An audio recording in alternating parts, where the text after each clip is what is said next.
हिंदू धर्म से सीखें ये 10 बड़ी बातें। हिंदू धर्म वेदों पर आधारित धर्म है। वेदों से ही स्मृति और पुराणों की उत्पत्ति हुई है। वेदों के सार को उपनिषद और उपनिषदों के सार को गीता कहते हैं।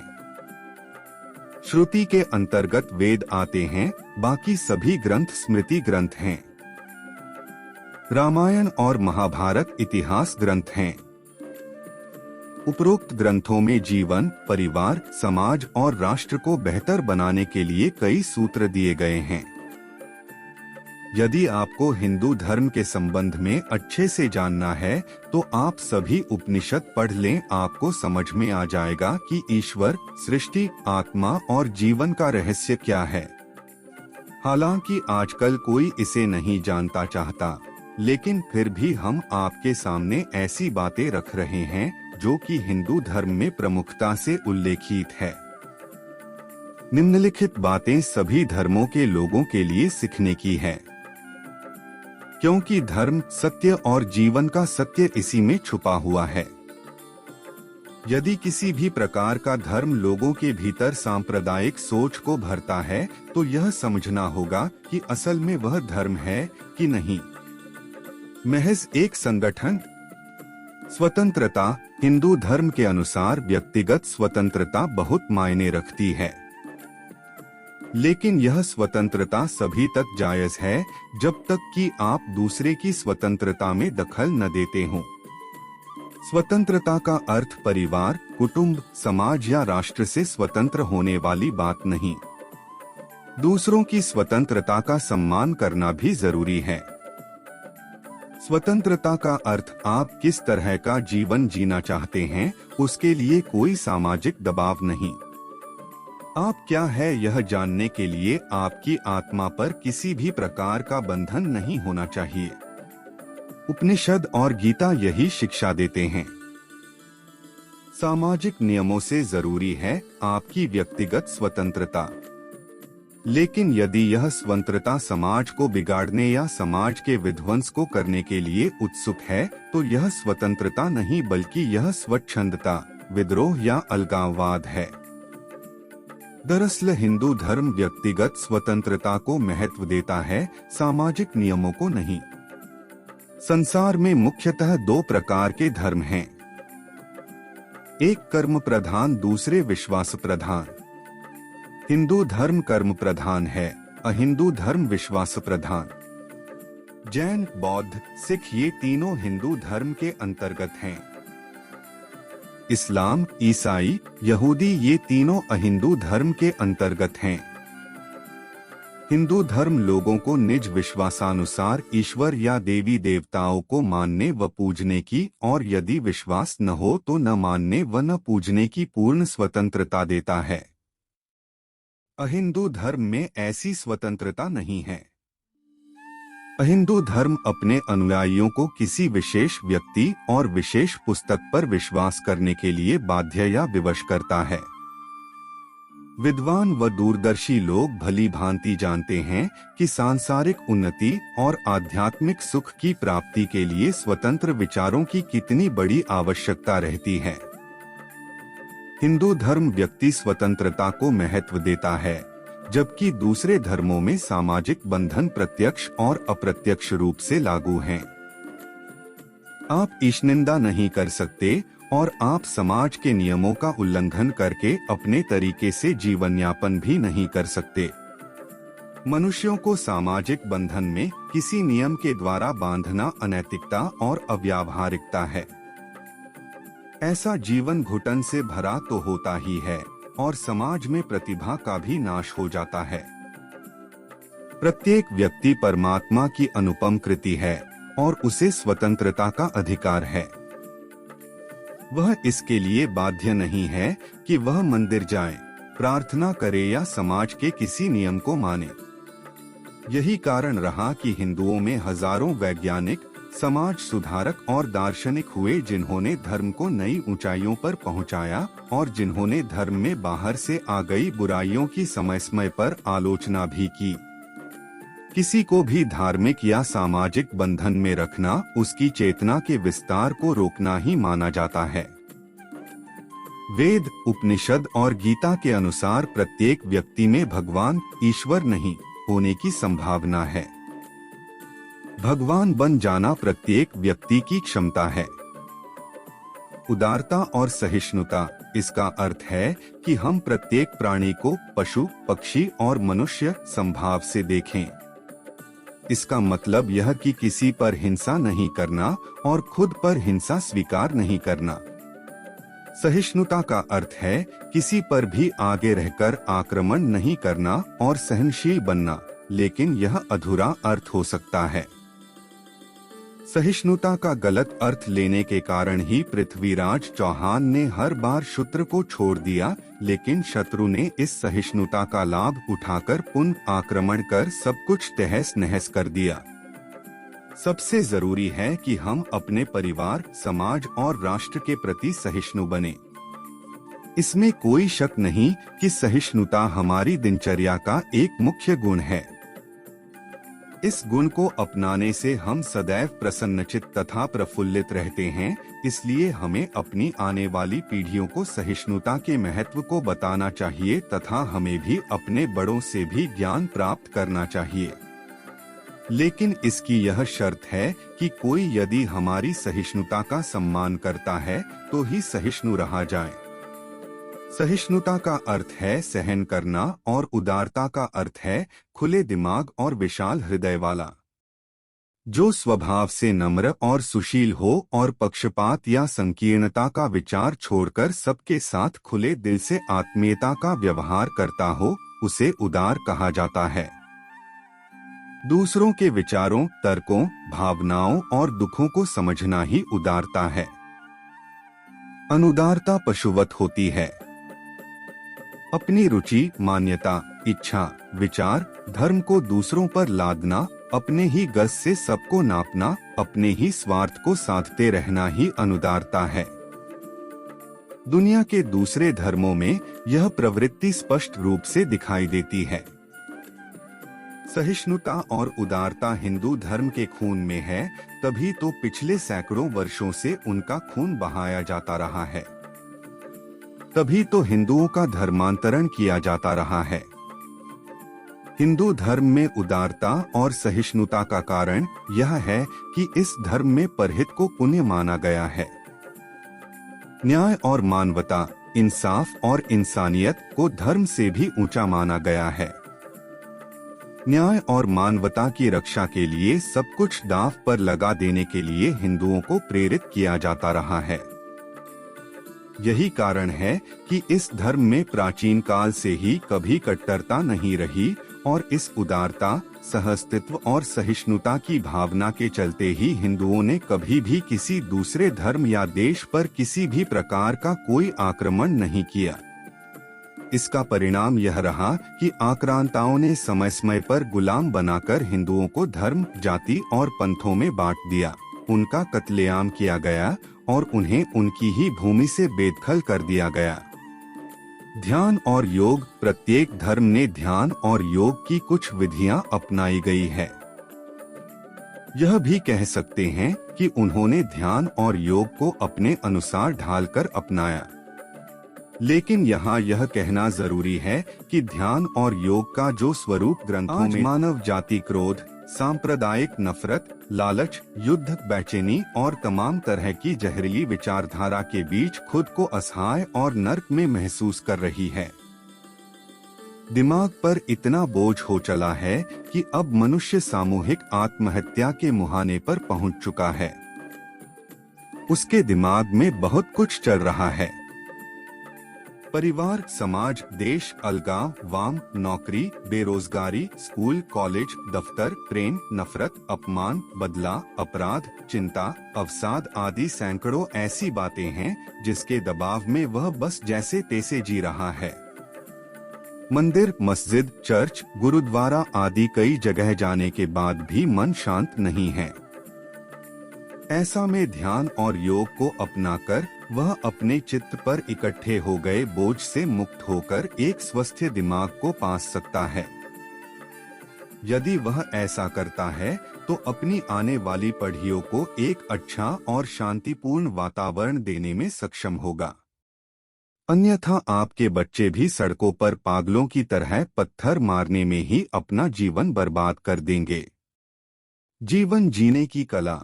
जिंदगी जीना एक महत्वपूर्ण विद्या है। अनाड़ी ड्राइवर के हाथ में यदि कीमती गाड़ी दे दी जाए तो उसकी दुर्गति ही होगी। दरअसल यह शतरंज और सांप-सीढ़ी के खेल की तरह भी है।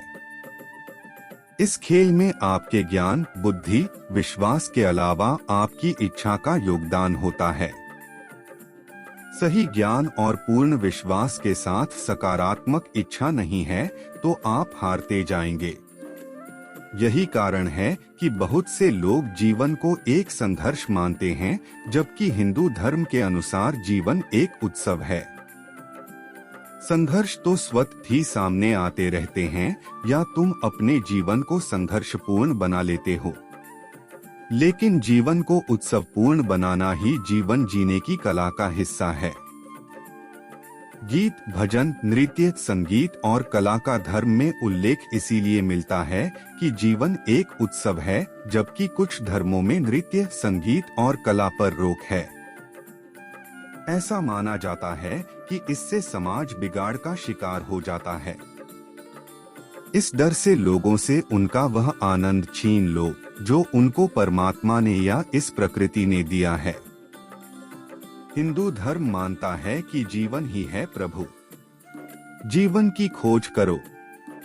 जीवन को सुंदर से सुंदर बनाओ। इसमें सत्यता, शुभता, सुंदरता, खुशियाँ, प्रेम, उत्सव, सकारात्मकता और ऐश्वर्यता को भर दो। लेकिन इन सभी के लिए जरूरी नियमों की भी जरूरत होती है, अन्यथा यही सब अनैतिकता में बदल जाते हैं। उत्सव प्रियता। हिंदू धर्म उत्सवों को महत्व देता है। जीवन में उत्साह और उत्सव होना जरूरी है। ईश्वर ने मनुष्य को ही खुलकर हंसने, उत्सव मनाने, मनोरंजन करने और खेलने की योग्यता दी है। यही कारण है कि सभी हिंदू त्योहारों और संस्कारों में संयमित और संस्कारबद्ध रहकर नृत्य, संगीत और पकवानों का अच्छे से सामंजस्य बैठाते हुए समावेश किया गया है। उत्सव से जीवन में सकारात्मकता, मिलनसारता और अनुभवों का विस्तार होता है। हिंदू धर्म में होली जहां रंगों का त्योहार है, वहीं दीपावली प्रकाश का त्योहार है। नवरात्रि में जहां नृत्य और व्रत को महत्व दिया जाता है, वहीं गणेश उत्सव और श्राद्ध पक्ष में अच्छे अच्छे पकवान खाने को मिलते हैं। इसके अलावा हिंदू प्रकृति में परिवर्तन का भी उत्सव मनाते हैं। जैसे मकर संक्रांति पर सूर्य उत्तरायण होता है तो उत्सव का समय शुरू होता है, और सूर्य जब दक्षिणायन होता है तो व्रतों का समय शुरू होता है। इसके अलावा 1 शीत शरद 2, बसंत 3, हेमंत 4, ग्रीष्म 5, वर्षा और 6, शिशिर, इन सभी का उत्सव मनाया जाता है। वसंत से नववर्ष की शुरुआत होती है। वसंत ऋतु चैत्र और वैशाख माह अर्थात मार्च से अप्रैल में, ग्रीष्म ऋतु ज्येष्ठ और आषाढ़ माह अर्थात मई से जून में, वर्षा ऋतु श्रावण और भाद्रपद अर्थात जुलाई से सितंबर, शरद ऋतु आश्विन और कार्तिक माह अर्थात अक्टूबर से नवंबर, हेमंत ऋतु मार्गशीर्ष और पौष माह अर्थात दिसंबर से 15 जनवरी तक, और शिशिर ऋतु माघ और फाल्गुन माह अर्थात 16 जनवरी से फरवरी अंत तक रहती है। अनुशासन और कर्तव्य पालन जरूरी। हिंदू धर्म ने मनुष्य की हर हरकत को वैज्ञानिक नियम में बांधा है। यह नियम सभ्य समाज की पहचान है। इसके लिए प्रमुख कर्तव्यों का वर्णन किया गया है, जिसको अपनाकर जीवन को सुंदर और सुखी बनाया जा सकता है। जैसे 1 संध्या वंदन, वैदिक प्रार्थना और ध्यान। 2 तीर्थ, 4 धाम। 3 दान, अन्न, वस्त्र और धन। 4 व्रत, श्रावण मास, एकादशी, प्रदोष। 5 पर्व शिवरात्रि, नवरात्रि, मकर संक्रांति, रामनवमी, कृष्ण जन्माष्टमी और कुंभ 6। संस्कार 16 संस्कार 7। पंचयज्ञ, ब्रह्मयज्ञ, देवयज्ञ, पितृयज्ञ, श्राद्ध कर्म, वैश्वदेव यज्ञ और अतिथि यज्ञ 8। देश धर्म सेवा 9। वेद गीता पाठ और 10। ईश्वर प्राणिधान, एक ईश्वर के प्रति समर्पण। उपरोक्त सभी कार्यों से जीवन में एक अनुशासन और समरसता का विकास होता है। इससे जीवन सफल, सेहतमंद, शांतिमय और समृद्धिपूर्ण बनता है। अतः हिंदू धर्म जीवन के 4 पुरुषार्थ हैं: धर्म, अर्थ, काम और मोक्ष। चारों पुरुषार्थों की चारों आश्रमों में जरूरत होती है। ब्रह्मचर्य आश्रम में रहते हुए ही चारों पुरुषार्थों का जो ज्ञान प्राप्त कर लेता है, वही सही मार्ग पर आ जाता है। जीवन का लक्ष्य मोक्ष होना चाहिए। मोक्ष को धर्म से साधा जा सकता है। धर्म के ज्ञान के बगैर सांसारिक जीवन अव्यवस्थित और अराजक होता है। अराजक जीवन ही संघर्ष को जन्म देता है। दूसरी ओर अर्थ बिना सब व्यर्थ है। हर तरह की सांसारिक कामना अर्थ से ही पूर्ण होती है। मोक्ष मन की शांति पर निर्भर करता है। मन को शांति तभी मिलती है जब मन पूर्ण रूप से स्थिर हो। मन तभी स्थिर होगा जब धर्म, अर्थ व काम में संतुलन स्थापित हो। यह संतुलन स्थापित करना है अर्थ और काम के बीच। अर्थ है ज्ञान, शक्ति व धन का अर्जन और काम है उसका उपयोग। जब अर्थ और काम दोनों ही धर्म से बराबर प्रभावित होंगे, तभी उनमें संतुलन होगा। तभी मन को शांति मिलेगी और आत्मा को मोक्ष मिलेगा। सहस्तित्व और स्वीकार्यता, सहिष्णुता, उदारता, मानवता और लचीलेपन की भावना से ही सहस्तित्व और सभी को स्वीकारने की भावना का विकास होता है। सहस्तित्व का अर्थ है सभी के साथ समभाव और प्रेम से रहना, चाहे वह किसी भी जाति, धर्म और देश से संबंध रखता हो। इतिहास में ऐसे कई उदाहरण हैं कि हिंदुओं ने दुनिया के कई देशों से समय समय पर सताए और भगाए गए शरणार्थियों के समूह को अपने यहाँ शरण दी। समंदर के किनारे होने के कारण मुंबई और कोलकाता में जितने विदेशी समुदाय आकर रहे, उतने शायद पूरे भारत में कहीं नहीं आए होंगे। दूसरी ओर अखंड भारत का एक छोर अफगानिस्तान, गांधार भी कई विदेशियों की युद्ध और शरण स्थली था। हिंदुओं ने अपने देश में यूनानी, यहूदी, अरबी, तुर्क, ईरानी, कुर्द, पुर्तगाली, अंग्रेज आदि सभी को स्वीकार्य किया और उनको रहने के लिए जगह दी। जहाँ तक शक, हून और कुषाणों का सवाल है, तो यह हिंदुओं की ही एक जाति थी। हालांकि इस पर अभी विवाद है। ऐसा देखा गया है कि हिंदुओं में ही सहस्तित्व की भावना खुले रूप में आज भी विद्यमान है। किसी भी स्थान या देश का व्यक्ति हिंदुओं के बीच रहकर खुद को निर्भीक महसूस कर सकता है, लेकिन इसके विपरीत ऐसा कभी संभव नहीं होता पाया गया। हिंदू जिस भी देश में गए, वहाँ की संस्कृति और धर्म में घुल मिल गए। हिंदुओं ने सभी के धर्म और संस्कृति को सम्मान पूर्वक भारत में दर्जा दिया। प्राचीन काल में जो हिंदू भारत से बाहर चले गए थे, उन्होंने अपने धर्म और संस्कृति को किसी न किसी रूप में बचाए रखा। डोम, लोहार, गुर्जर, बंजारा और टांडा जाति से संबंध रखने वाले आज यजीदी, रोमा, सिंती, जिप्सी इसका उदाहरण हैं। प्रकृति से निकटता, अक्सर हिंदू धर्म की इस बात के लिए आलोचना होती है कि यह प्रकृति पूजकों का धर्म है।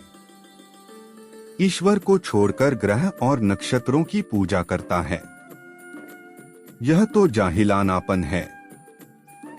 दरअसल हिंदू मानते हैं कि कंकर कंकर में शंकर है, अर्थात प्रत्येक कण में ईश्वर है। इसका यह मतलब नहीं कि प्रत्येक कण को पूजा जाए।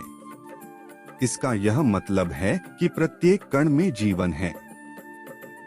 वृक्ष भी सांस लेते हैं और लताएं भी। दरअसल जो दिखाई दे रहा है पहला सत्य तो वही है। प्रत्येक व्यक्ति करोड़ों मील दूर दिखाई दे रहे उस टिमटिमाते तारे से जुड़ा हुआ है, इसलिए क्योंकि उसे दिखाई दे रहा है।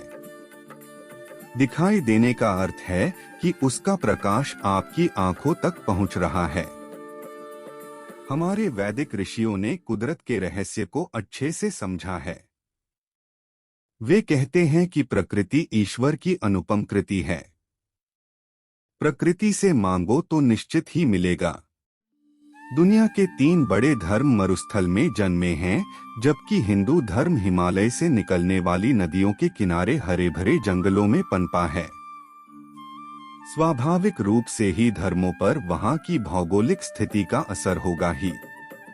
धर्म, संस्कृति, पहनावे और रीति रिवाज पर स्थान विशेष का भौगोलिक असर जरूर पड़ता है, लेकिन वैदिक ऋषियों की जिन्होंने वेद, उपनिषद और गीता का अच्छे से अध्ययन किया है, वे जानते हैं कि प्रकृति क्या है।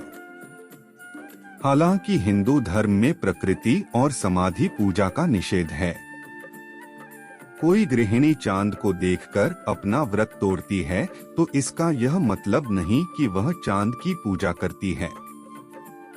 लेकिन सूर्य और चंद्र के आपके जीवन पर हो रहे असर को भी नकारा नहीं जा सकता, इसीलिए प्रकृति से प्रेमपूर्ण संबंध स्थापित करने के लिए कुछ नियम बताए गए हैं। कोई भी व्यक्ति प्रकृति से अलग या विरुद्ध रहकर अपना जीवन यापन नहीं कर सकता। प्रकृति एक शक्ति है जिसके प्रति प्रेमपूर्ण भावना से भरकर हम एक श्रेष्ठ जीवन को विकसित कर सकते हैं। यही पर्यावरण की सोच को विकसित करने का एकमात्र तरीका भी है।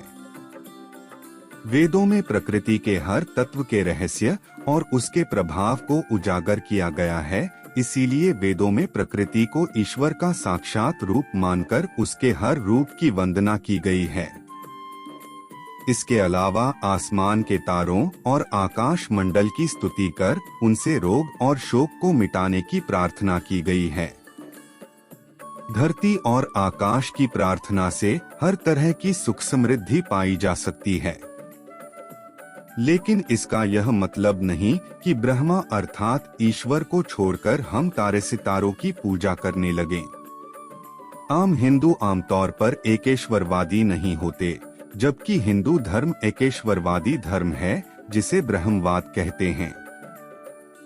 अधिकतर हिंदू ईश्वर, परमेश्वर या ब्रह्मा को छोड़कर तरह तरह की प्राकृतिक एवं सांसारिक वस्तुएं, ग्रह नक्षत्र, देवी देवता, नाग, नदी, झाड़, पितर और गुरुओं की पूजा करते रहते हैं। इसका कारण है स्थानीय संस्कृति और पुराणों का प्रभाव।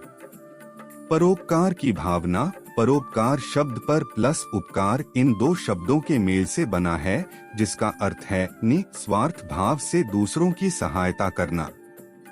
अपनी शरण में आए सभी मित्र, शत्रु, कीट पतंगे, देशी परदेशी, बालक वृद्ध आदि सभी के दुख खून का निवारण करना ही परोपकार कहलाता है। ईश्वर ने सभी प्राणियों में सबसे योग्य जीव मनुष्य को बनाया है। यदि किसी मनुष्य में यह गुण नहीं है तो उसमें और पशु में कोई फर्क नहीं है।